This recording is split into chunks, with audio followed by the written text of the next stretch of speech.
Mm, mm, mm, mm, mm, mm. And yes, I'm singing Obla Di Obla Da. Thanks for that. You're welcome.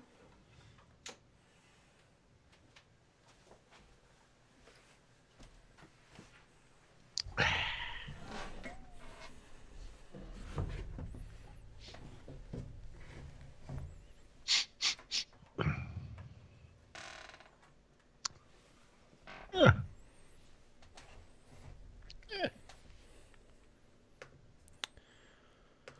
Close all these tabs. I was running a bit late behind. I had a play at my daughter's school, and she was Queen Shepherd, which she was. Like this is a Christmas thing, I assume? Yeah, so she was a shepherd. Queen of the Shepherds? Yeah, she was Queen of the Shepherds. I see. Yep. It was, it was as good as a kindergartner play goes. Sure. Also as accurate. You're not wrong. But, yeah, sure.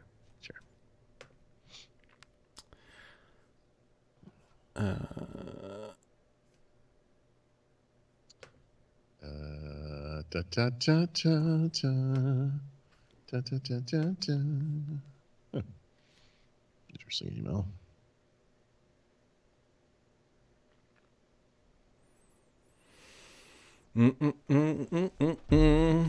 Josh, it's a little early. That's all I got to say. Once we get more news. A little early for.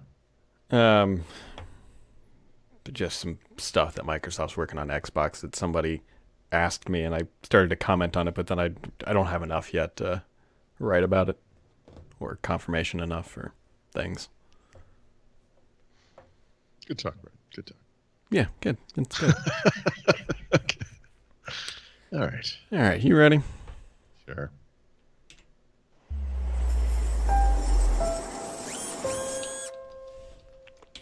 It's Friday, which means you can drink without being judged.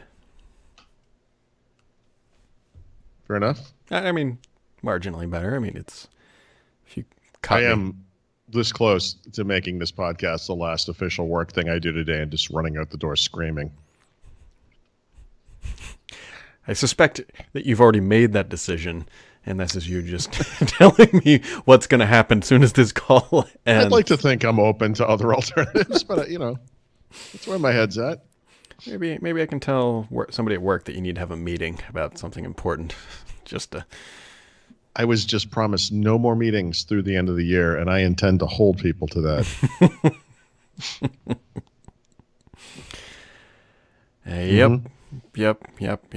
And you know what else you can hold? Well, people. I'm trying to figure out how to do a segue for this. You could hold my people to no more communication either, because I think it's going to get old Yellard.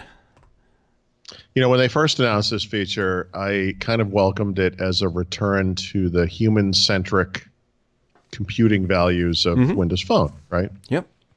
And it's an extension of some thinking that Microsoft has put into the product since 1995. I mean, Windows 95, people kind of forget this, but it was supposed to usher in an age of document-centric computing, where you would stop thinking about the application, but you would just open the document or create a new document of some kind, and the right application would always open. And back then, one of the big deals was, I don't remember if it was Olay or some other feature, but it was basically like cross-document rich copy and paste, right? So that if you pasted from Word, it would go into Excel as a Word document inside of Excel. Like there was some kind of a cross thing going on. Anyway, we've completely given up on all that. But I mean, it is kind of goofy. I mean, I say this with smartphones. You want to share and this goes back to the original vision of Windows Phone. Like, you want to share a photo with somebody, and you have to think, okay, it's Brad, and Brad and I are not on Flickr together or whatever, and so I need to send it to him this way. And they're like, okay, and now I have to go, like, okay, where is that application on my phone? Like, which screen is it on? And the idea behind this is solid theoretically, but it's just never really kind of panned out in real life. And my people, I think you would agree, is one of those things where you kind of hear about it and you feel whatever way you feel about it, and then it kind of gets implemented. You look at it, maybe pin a couple of people to your taskbar, because you can only pin a couple people, and it never is extended with services you care about, and you just kind of drift off. Yeah. And you stop using, Yeah. It's yeah, it was a really good intention, just not well executed, and then not well supported. Or yeah, I think they, if I remember correctly, I won't remember the versions, but they had intended to release it for Windows 10 version something, and they didn't. And I think the stated reason was they didn't have enough third-party service support, and so they held on to it until the next version, and then it shipped in there. Whatever, I can't. I said I don't remember which version. But there really wasn't ever any third-party support per se. Yeah, and that's the challenge, right?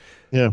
This would have been great when, like 7 years ago, when all those messaging platforms, like ICQ and AIM and Google Talk, and there was this onset of applications, and I can't even remember the names of them, but basically just grouped all those chat apps into one thing because they were using a common, was it Tap Talk? Not Tap Talk, whatever that protocol was. Yep. Yeah, you know what it's. I do know exactly what you mean. I can't think of stuff like this. I'm so close to it. It's something with a J or a G, like Jabber. Jabber. That Jabber. Yep. There we go. Yep. There you go. But that ship early has sailed. onset. Yeah, it's getting there. It's getting there. So that's going away. At least that's the rumor based on some, not even really insider knowledge. I think there was some information uncovered from the latest insider build that says, hey, this is... It's, we had, and you did too, I'm sure, you had conversations with people on Twitter about this circumstance. And, I started thinking about and writing about, those things I go through every time I install Windows 10. And one of the very first things I do is remove most of the new nonsense from the taskbar, the Cortana bar, the task view, both of which can be accessed with your keyboard. There's no need for those things. My People, which I never use, and Ink's Workspace if it's there, which I also never use. And this is not a Microsoft. This is not Microsoft's fault per se. But what I sort of came to as I was writing about this was, it's tough to make an operating system that appeals to so many different kinds of people, because it's never going to be optimal for any of them. If you made this thing too complex and hid all that stuff, no one would ever find it or to use it. And then if you made it, if you make it too dumbed down, it would irritate people like me or power users or developers or whoever. And how do you satisfy my aunt, my, your 5-year-old child, or however old your child is now? 5. How old is your child? 5. Yeah, good. She's not 15 yet, because time flies. A third of the way there. Or a power user developer. I mean, like, we're all using the same system. It's never going to be optimal. I mean, it's just, No, Microsoft would have to load up on developers like crazy to build all this stuff at a complex level that works, which makes me kind of wonder. We've seen some real, I don't want to say backwards momentum, because that's the wrong way. I think maybe better momentum. I mean, soon as Terry left, now we've seen Edge is doing the right thing. I think we all agreed there. We're seeing My People get hacked away. I wonder if we're kind of on that horizon, or just beginning to see some more major changes to Windows that make Windows potentially just kind of focus on Windows rather than all the other crap that sits on top of the OS layer. Yeah. There's been talk in recent weeks about, could Windows run on top of Linux? Could Windows be open source? Blah, blah, blah. But actually, what you've just reminded me of is an earlier idea that I had many years ago, which was that there was no reason for Windows, let's call it Windows Home and Windows Pro, Windows for consumers versus Windows for businesses. The user experiences for those things could be completely different, right? All they have to do is run the same applications. That's baked in. There's no reason why the UI couldn't be different for those audiences, right? And it doesn't have to be absolute, folks. And like everything, it doesn't have to be literal. I mean, you could be able to, use Home and turn on the Pro UI or something, or enable features from it. But maybe that's not such a horrible idea today. And you had uncovered stuff, I think, back in January this year about Microsoft for the differentiating Home and Pro and making both of them kind of make sense in the world of today. Maybe this should be part of it. Yeah. You know, I am all for Microsoft not simplifying Windows. That's way overstating it.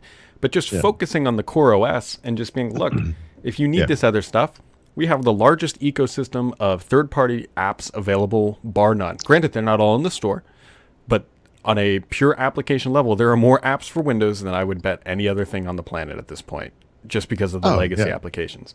If you want something that looks like the Mac OS X dock, or I have a utility that centers your taskbar icons in the taskbar if you want to do that. You know, I think it makes StarDock has tools. You know, StarDock has a wide suite. They've got I mean, they've got. If you want to tweak your UI, StarDock is probably the company to go to. Right? They've got a bunch of stuff, and it's usually pretty well written. And there you go. Yeah, but I do think there's something to. I don't know, the simplicity of something like Chrome OS, just from a UX perspective, bringing that to Windows 10 Home, let's call it the consumer version, might not be a terrible idea at this point. I mean, oh well, we can take it a step further. They're definitely bringing a simplified UI to Windows Lite. Oh yeah, no, I know, but I'm thinking more like just Windows. I think the problem with Windows is most people have this really kind of tunnel vision view of what it can and should be. And like I said, you know, if you accept, and I think this is perfectly logical, but as long as this thing runs all Windows applications, it's Windows. One of the little sidetracks you can go off of there is, it doesn't matter what it looks like. Yeah. Other than that, it kind of does matter what it looks like. So why don't we make it look simpler, you know, for consumers? Well, in theory, too, here's the other thing. And I don't know if Microsoft will ever go down this route. They could rip out just about all of the inbox applications and replace them with the web versions of their own stuff. They could do it for Outlook. They could do it for OneDrive. They could do it for just about everything. And then they don't have to worry about maintaining that crap and having a half-hearted mail app that, you know, they have to, oh, God, we got to update it for Fluent. Like, I'm curious. 2019 is going to be a very interesting year for Windows. It really is. It's a good idea. You know, Outlook.com, for example, as the mail calendar people, whatever app. Not a bad choice. You know, it looks good in dark mode if you have that going on, and it can look consistent across platforms. I haven't really looked at it in Linux, but I assume it looks normal, and you can run it on the Mac, of course. And if you, you know, kind of think about like what they're doing with Chromium, like and where they're focusing their efforts and where they're not. Yeah. Having multiple versions of an application that runs on different platforms, all poorly every time, or just having one that you can update in the cloud. Microsoft should follow their own advice. Yeah. The only thing I hope they don't kill, which I still don't have the new UI, is their Outlook app on iOS. I keep looking for it too. I'm almost staying with this iPhone just for that. Like, I just kind of want to see it. Like, I just did it right now. I'm looking for app updates. Looking at it too. And I got nothing. It's not there. Yep. I installed this thing clean like 2-3 whatever days ago. I got the old version. I don't know what's going on. Yeah. One other thing I wanted to bring up, which we didn't write about on any of their sites, but I've gotten a ton of questions about it. So I know we've talked about Robinhood on this podcast before, and that's what I use to buy stocks and whatever. Great app. If you need a referral link, I'll let you have one, because then we both get a free stock. But anyways, the more important news is that they are now launching checking accounts and savings accounts, and they're offering 3% interest on the savings account. And it on paper, or I shouldn't even say on paper, on the marketing, it looks really good. It looks really good. I am not signing my ass up for this. Why? What's wrong? So here's the thing. Now, don't hold me to this to the letter, but what they are doing, candidly, is a little sketchy. It's a little sketcy. Okay. So they're calling them checking and savings accounts, which fine. Can I guess what they're doing? Familiar with that. But Paul, when you put your money into, let's just say Chase. Let's use Chase. Yep. It is FDIC insured, so federal income, whatever, deposit insurance, up to $250,000. Now, what Robinhood is doing is they're not really giving you a checking and a savings account. What you're doing is you're effectively loaning them money, which granted, when you put money into the Chase, you are loaning them money, but it's slightly different. Right. And when you It's put money into regulated. your checking into Robinhood, you're not FDIC insured. You are Right. what is SIPC insured, which is similar, but it's designed for investments. Right. And Because they're investing your money. there's a very big conversation going on right now if what Robinhood is offering and saying is SIPC insured actually is insured, because Right. they've effectively found a gray area, because what that's supposed to protect you against, again, don't quote me on this, is when your money is in, like, say, a I don't know, Howard Jones or whatever your favorite investment brokerage is. It's supposed to protect that money, that if that company goes under, then you're not out of it. But it's not designed to be used as a checking and savings depository. And so the government's kind of like, I don't know. And Robinhood, the other thing here is they're promising 3% return. Their justification for how they're doing this is that I believe they're going to be buying T-bonds, which are government-backed bonds, on a monthly basis, and that's how they're going to get their 3% return. The problem with that is the actual rate of return right now is somewhere in the 2% range. So, okay, so they're going to make up 1%, and where's that 1% coming from? It's believed right now from their venture backing. So their 3% that they're promising isn't really like an organic 3%, so it's not sustainable. It's a checking and savings account that is kind of in a gray area, and we don't really know if it's actually federally insured. So if the whole company goes under and they take your money, you may not get it back. I love what they're doing because there's no fees in all this. I just, a very heavy-handed word of caution. Let some other people fall on the sword before you go you switch your direct deposit over to Robinhood. Now, on the stock side, have at it. What they do there, I think, is very good, and this is just a very interesting thing, and it's very early on, and I'm very pessimistic when things aren't FDIC insured and all that. So, I mean, a scheme like this could work. You know, oh, it absolutely could. Very well. All they have to do is, if they invested in index funds, those historically have always hit around 8%. Yep. They would make tons of money on that. But every time I hear something like, not like that, I've never heard of anything like this, but whenever I hear about saving, like my daughter goes to the bank and they give her a passbook savings account today, it's like 0.5% interest. What I'm always reminded of is my time in the banking industry when it was like the late 1980s and the early 1990s, and I will never forget this as long as I live. I worked for Bank of New England. Our passbook savings account at that time, this would have been 1988, 1989, was 5%. But you could get a Now account, which was a checking account that earned interest. It was a 29% interest rate. A money market account, which is a savings account type, 35% interest, 35%. Like, yeah. And then beyond that, of course, you could invest in IRAs and what do you call it? CDs? Yep. Certificates of deposit. Or certificate of deposit. Yep. And those were beyond those things I just said. Like, I mean, people always talk like, if you go back in time and buy Apple stock in whatever year and hold on to it. No. I would go back in time and put all my money in a money market account. Oh, sure. Just leave it there for 3 years. And then, like, that's incredible. You know, it's incredible. Yeah, index funds are for. So there's, God, somebody said at my MBA class. He said stocks are for the people who think they're wise but are actually foolish. Index funds are for the foolish who want to act wise. And it's true, because yes, you can make money on stocks. You absolutely can. But it is more than a day job to do it over the long run. Over the long run, it's more. Just throw your money in an index fund, you'll be happy. Anyway, so I Googled while you were chatting. I said Robinhood checking. In the first 3 headlines, I only read 2 of them. It says Robinhood's 3% interest checking and savings may not be properly insured, and the second one is Robinhood's new checking account runs into legal trouble. And so, just friendly listeners of First Ring Daily, don't dive into this one yet. I'm very curious to see how this plays out, because I would love a no fee, and I like this idea. I don't want to put my money in there. But do invest in index funds. That's the smart thing to do. Yep. Because everyone who thinks they can like outplay the market or whatever, like always points to like Warren Buffett or whatever. And the reason his name keeps coming up is because he is the only person in the history of mankind that ever got lucky enough to actually make it work. And even he will tell you. Oh yeah. Index funds. Yeah. No. He was. Oh gosh. There was a quote. It says what he says, if you pass away before your wife does, what's your investment advice to her? And it was index funds. Yeah. That's it. Yeah, simple. At this point in the show, folks, I'd like to recommend that this is not financial advice and you should not take it accordingly. So do not listen to Paul and Brad. We are not properly insured, regulated, or anything else like that to give you financial advice. This is two hams on a stick talking talking about financial stuff. But seriously, index funds. Yeah, but index funds.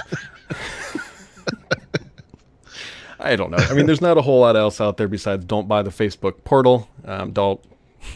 Nobody. What the hell? This is Index Portal is the hardware version of like Apple Ping or Google Plus. Yeah. They're just doing it because someone else did it. And anyone who buys this thing is making a huge mistake. Well, it worked out for Facebook copying Snapchat, so they figured, why can't we copy? But the number of things that kind of didn't work out for Facebook is probably bigger than the ones that did. Oh, I would fully agree with that. This is a huge. You don't lock yourself into something like that. That's dumb. Well, just Facebook is dumb. Yeah, they've quickly really kind of maximized the scale of not only being creepy is one thing as an application, whatever, you know a lot about somebody. That's fine. Google's kind of creepy in that way. Yeah. But then there's one thing to be creepy and just negligent with all the data. And that's what Facebook has done. They've got all this data, and then people are just finding all these exploits. Granted, Google Plus, but nobody used that. Yeah. I'm of two minds on the Facebook thing because I saw a headline the other day that was basically like outraged that these internal documents showed that Facebook wasn't really about bringing people together. It was about selling ads and blah, blah, blah. It's like, guys, it's not a charity. It's a business. Like, duh. Right. But that's not really the point. But I'm also infuriated. Like, I'll open the New York Times app on my iPad to read the news or, whatever. And then one of the stories will have like a video associated with it. And irritatingly, it almost always has like an ad attached to the front of it that I have to watch. This past year, Facebook was by far the biggest advertiser on the New York Times. And their advertising, which you probably could see on TV as well, made me want to hum this thing through my bay window. It was like, if we can't bring together 2 billion people in a way that's like safe and secure, and it's like, shut the like seriously. Yeah. These people are gross.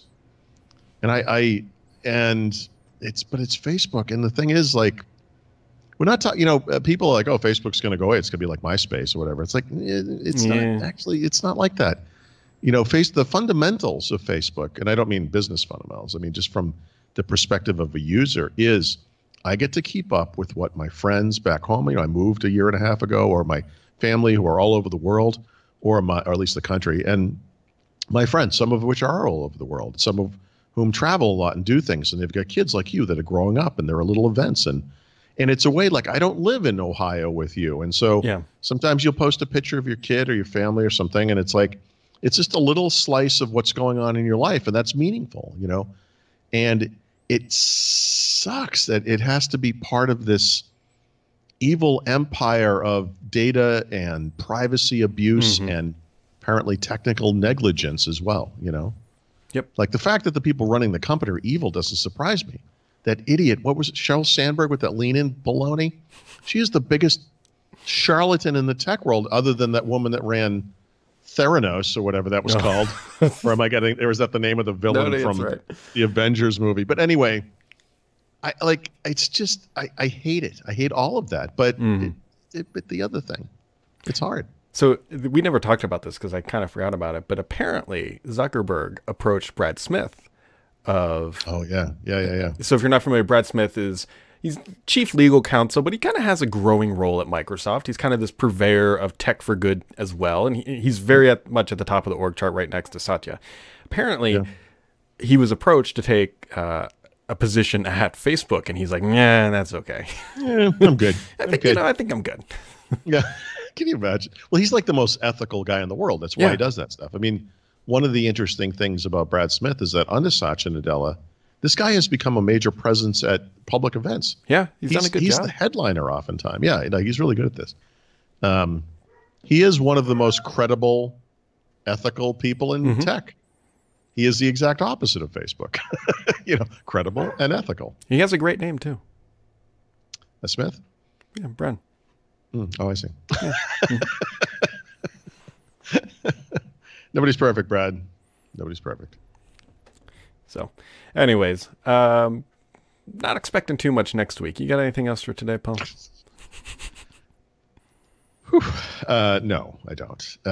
One thing I think I'm going to be doing though is, obviously there's like some recap stuff for the year, and I've got some like what I use type stuff. In fact, I wanted to talk to you about that at some point. We should think about everyone who writes for the site, maybe just doing a little post about their, the hardware rig and the software they use. And it's funny you bring this up because I did my podcast that I do solo this morning, and I said, possibly next week is when I'm going to do my annual kind of here's what I'm using, here's kind of my goals for 2019, this is how I work, and this is what I'm looking to fix or change. And okay, good.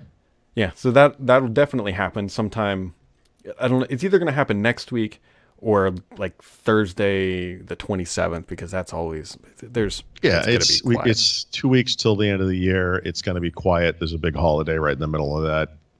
Yeah, so I'd say between now and the end of the year, I'd like to get some of that stuff going. But not today. Not today. Not today. Not today.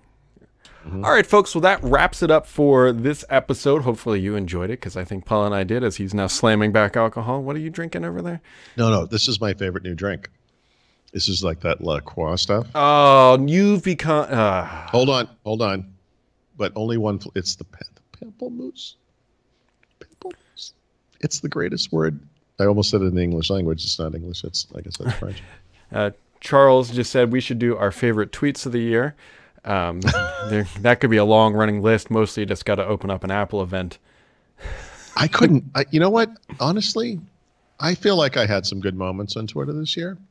I'm sure there are differing opinions. It would be impossible for me to find my favorite moments from this year. How many tweets did I make? Like 10,000 or something? Yeah, like, I don't not to mention the search function on Twitter is it's the worst. They've managed to make it worse than Windows search, which is somewhat incredible. But actually, okay, but maybe there must be a way on Twitter, like through analytics, to find your most you can liked, or maybe that would be an avenue to finding some of the best stuff. Kevin says, Paul, you were on fire on Twitter. Hopefully, literally, which I'm going to end on we this. We trace the accelerant back to Brad. Sorry. I don't think you are. Crime. Sure. Anyway, I'm going to end on this because I thought this was hilarious. So this happens every once in a while, and there was a guy walking around the neighborhood with a clipboard and trying to act all professional who wasn't a sales guy, even though he was trying to do stuff like sales. And so he came over and he's like, hey, have you guys ever had an energy assessment of your house? We're going to be offering them for free here in the coming weeks. So maybe he was legit. I don't even know. And I was like, no, I said, I think we're fine. I think we're going to do some construction, and it's all fine. But my neighbor's house across the street, you should go talk to them. I think they'd be really interested. They're looking at this stuff. And they have a giant hole in their roof that's causing a lot of energy problems. But this is the neighbor's house that caught on fire, and so they aren't there. And I said they were very interested. This guy was knocking on the door for like 20 minutes. I was just sitting in my house laughing. Just grabbed a drink and put a shade lounge out front. They're home. Trust me, they're in there. Keep on banging.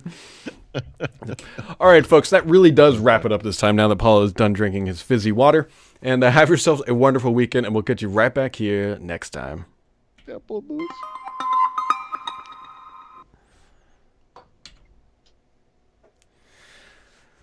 Grapefruit flavored tonic water. It's the best. It's also gone because my wife buys these big cases of it, but it's like 4 different flavors. So I suck down all the pamplemousse immediately. And then the rest of it's... Pamplemousse is the perfect description of you. The pamplemousse. The pamplemousse is really cited this found in his natural habitat on the internet. Exactly. Call of Duty. Maybe I'll change my Call of Duty name to Pamplemousse.